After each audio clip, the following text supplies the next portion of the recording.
कहानी है। महेशपुर के जंगल में एक मुकार लोमड़ी रहती थी जिसका नाम टनकू था। वो बहुत चालाक और लालची थी। वो हमेशा जंगल में छोटे जानवरों की तलाश में रहती थी और जब भी किसी छोटे जानवर को अकेला देखती तो उसे मारकर अपना शिकार बना लेती थी। ओरे भाई, सुबह हो गई है। अब हर रोज की तरह जंगल जाओ और खाने की तलाश करो। मैं उस रोज रोज की दौड़ भरी जिंदगी से तंग आ चुकी हूँ। आज कौन बेवकूफ बनने वाला है? कल वो खरगोश कितनी आसानी से मेरी बातों में आ गया था और बहुत आसानी से मेरा शिकार बन गया। अगर मुझे ऐसा ही कोई बेवकूफ जानवर मिल जाए तो मजा आ जाए। अब मुझे भी भूख लग रही है। अब मुझे भी खाने की तलाश करनी पड़ेगी। ये कहकर मुकार लोमड़ी जंगल की तरफ चल पड़ी और जंगल में इधर उधर घूमने लगी। जंगल में घूमते घूमते भौंकी और प्यासी लोमड़ी एक दरख्त के नीचे बैठ गई। आज मैंने पूरा जंगल छान मारा मगर कोई शिकार नहीं मिला। आज तो इस जंगल के सब जानवर जैसे मर ही गए हूँ। मैंने पूरा जंगल तलाश किया मगर एक भी जानवर नजर नहीं आया। लगता है आज मेरे आने की खबर पहले ही सबको हो गई थी और सब अपने अपने घरों में छिप गए हैं। लेकिन ये कब तक मुझसे महफूज रहेंगे? मेरा नाम भी टनकू है और टनकू लोमड़ी की नजरों से बच निकलना मुश्किल ही नहीं बल्कि नामुमकिन है। इतने में टनकू लोमड़ी ने एक बकरी को देखा जो दरिया के किनारे हरी घास खा रही थी। वाह, बिल्कुल वैसा ही हुआ जैसा मैंने सोचा था। आज मेरा दिल बकरी का गोश्त खाने को कर रहा था। ये बकरी तो बहुत मोटी और ताज़ा है। उसका गोश्त बहुत मज़ेदार होगा। ये मेरे लिए 4 से 5 दिन के लिए काफ़ी रहेगा। अरे टनकू, अब क्या सोच रहा है? जल्दी से उसे अपनी बातों में फंसा ले। अगर ये बकरी तेरे हाथ से निकल गई तो तुझे भूखा रहना पड़ेगा। ये कहकर मक्कार लोमड़ी बकरी के पास गई और अपनी मीठी बातों से उसे फंसाने लगी। एरे बकरी, क्या तुम्हें ये बेजायका घास खाते खाते बोरियत नहीं होती? मैंने पास के जंगल में बहुत ही मजेदार घास देखी है। क्या आप सच कह रहे हैं मिस्टर लोमड़ी? ओ हाँ मिस्टर बकरी, अगर तुम्हें मेरी बातों पर यकीन नहीं तो मेरे साथ चलो और खुद देख लो। अब बकरी लोमड़ी की मीठी बातों में पूरी तरह फंस चुकी थी। अगर ऐसी बात है मिस्टर लोमड़ी, तो मुझे जल्दी से इस मज़ेदार घास के पास ले चलें। बकरी की ये बात सुनकर लोमड़ी बहुत खुश हुई क्योंकि उसे लगा कि वो अपने मंसूबे में कामयाब हो गई है। जी हाँ मिस्टर बकरी, मैं अभी तुम्हें उस मजेदार घास के पास ले चलती हूँ। फिर मुकार लोमड़ी बकरी को अपने साथ एक सुनसान और घने जंगल में ले गई। अरे मिस्टर लोमड़ी, वो मज़ेदार घास कहाँ है? मुझे तो कहीं नज़र नहीं आ रही। जल्दी मुझे इस घास के पास ले चलें। और जैसे ही वो घने जंगल में पहुंचे, लोमड़ी का मंसूबा बिल्कुल बदल गया। ओ बेवकूफ बकरी, तुम कितनी नादान हो जो मेरी मीठी बातों में इतनी आसानी से आ गई। मैंने तुम्हें धोखा दिया है और अब मैं तुम्हें मार कर खा जाऊंगी।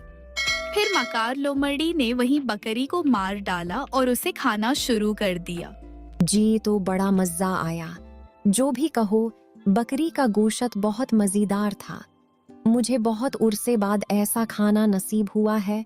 मैंने आज बहुत लुत्फ उठाया। और इसी तरह वक्त गुजरता गया। अब आहिस्ता आहिस्ता जंगल में छोटे जानवरों की तादाद कम होने लगी और लोमड़ी भूख से मरने के करीब थी। हर रोज की तरह एक दिन मकार लोमड़ी दोबारा खाने की तलाश में निकली और इधर उधर भटकने लगी। लेकिन उस दिन काफी देर तक घूमने के बावजूद भी उससे खाने के लिए कुछ नहीं मिला। सुबह से शाम हो गई मगर उस दिन उसे कुछ भी खाने को नसीब न हुआ। अब लोमड़ी भौक से नढाल थी और एक दरख्त के नीचे बैठकर अपनी किस्मत को कोसने लगी। ए खुदा, तेरा खेल भी निराला है। अगर ऐसा ही चलता रहा तो मैं मर जाऊंगी और उसकी जिम्मेदारी आप पर होगी। ए परवरदिगार, मेरा ख्याल है कि मुझे ये जंगल हमेशा के लिए छोड़ देना चाहिए। मुझे यहाँ से चले जाना चाहिए।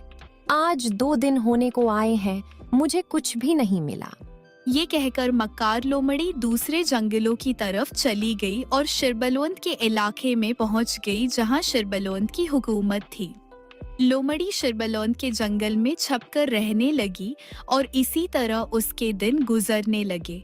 एक दिन लोमड़ी की मुलाकात बलवंत से हुई। तुम कौन हो और कहां से आई हो? उससे पहले मैंने तुम्हें उस जंगल में कभी नहीं देखा। शिरबलवंत की बात सुनकर लोमड़ी कुछ घबरा गई और गलत बात कह बैठी। मैं यमलोक से आई हूँ और इस जंगल में आई हूँ। क्या तुम मुझे बेवकूफ समझती हो? और अगर तुम नहीं जानती तो सुन लो, मैं उस जंगल का बादशाह हूं। अगर तुमने मेरे साथ ज्यादा होशियारी दिखाने की कोशिश की तो अपनी जान से हाथ धो बैठोगी। समझ गई? शिरबलवंत की बात सुनकर लोमड़ी और ज्यादा घबरा गई और फौरन बात बदल दी। मैं आपको सलाम करती हूँ महाराज। मैं दरदाराज के जंगल से आई हूँ। महाराज, इस दुनिया में मेरा कोई नहीं है। महाराज, मैंने आपके बारे में बहुत कुछ सुना है। आप बहुत रहम दिल हैं। शेर बलवंत, तुम सब पर रहम करती हो महाराज। ये सुनकर बलवंत बहुत खुश हुआ। तुम्हारा नाम क्या है? महाराज, मेरा नाम टनकू है। सानो टनको। मैं उस जंगल का बादशाह हूं और तुम इस जंगल में रह सकती हो। और आज से तुम मेरी वजीर हो और आज से तुम मेरे मामलात संभालोगी। शिरबलवंत की बात सुनकर लोमड़ी बहुत खुश हुई। बहुत बहुत शुक्रिया महाराज, मुझे इस काबिल समझने के लिए। मैं आपके मामलात बहुत अच्छी तरह संभालूंगी। और अब लोमड़ी शिरबलवंत की वजीर बन गई और शिरबलवंत ने पूरे जंगल में ऐलान कर दिया कि लोमड़ी इसकी वजीर है। अब लोमड़ी जंगल में बलवंत के मामलात बहुत अच्छी तरह संभालने लगी। एक दिन सुबह सवेरे, तुम बादशाह बनने के लायक नहीं हो। तुमने एक हामिला गाय को सजा दी। तुम्हें देखकर मुझे नफरत महसूस होती है। तुम जैसे बेवकूफ को इस जंगल का बादशाह किसने बनाया और इस जंगल की हकमरानी दी? इस जंगल के बादशाह को बेवकूफ कहा है? तुम्हारी हिम्मत कैसे हुई? हाँ, मैंने तुम्हें बेवकूफ कहा है क्योंकि तुम एक धबा हो। तुम्हें इंसाफ करना नहीं आता और एक जंगली जानवर भी इंसाफ कर सकता है। तुम जानते थे कि गाय अपने बच्चे को पेट में लिए हुए थी, फिर भी तुमने उसे मौत की सजा दी।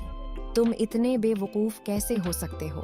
तुम ये भी नहीं जानते कि हम तुम्हें इस अहदे से हटा सकते हैं। हाँ, और तुम क्या कर सकते हो? लेकिन मैं तुम जैसे बेवकूफ के साथ नहीं रह सकता जो इंसाफ करना भी नहीं जानता, और मैं तुम और तुम्हारी हुकूमत को बर्दाश्त नहीं कर सकता। बेहतर है कि मैं तुम्हारे अहदे से इस्ताफी दे दूं। हाँ, मुझे तुम जैसे बेवकूफ की जरूरत नहीं जो अपने बादशाह को भी नहीं जानता। मैं इस अहदे पर बरकरार नहीं रह सकती।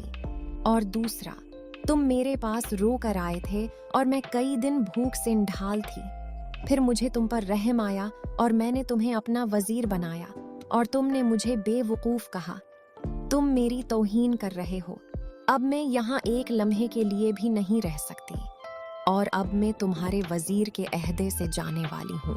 हाँ हाँ, ठीक है, तुम यहाँ से जा सकती हो। मुझे भी तुम्हारी जरूरत नहीं।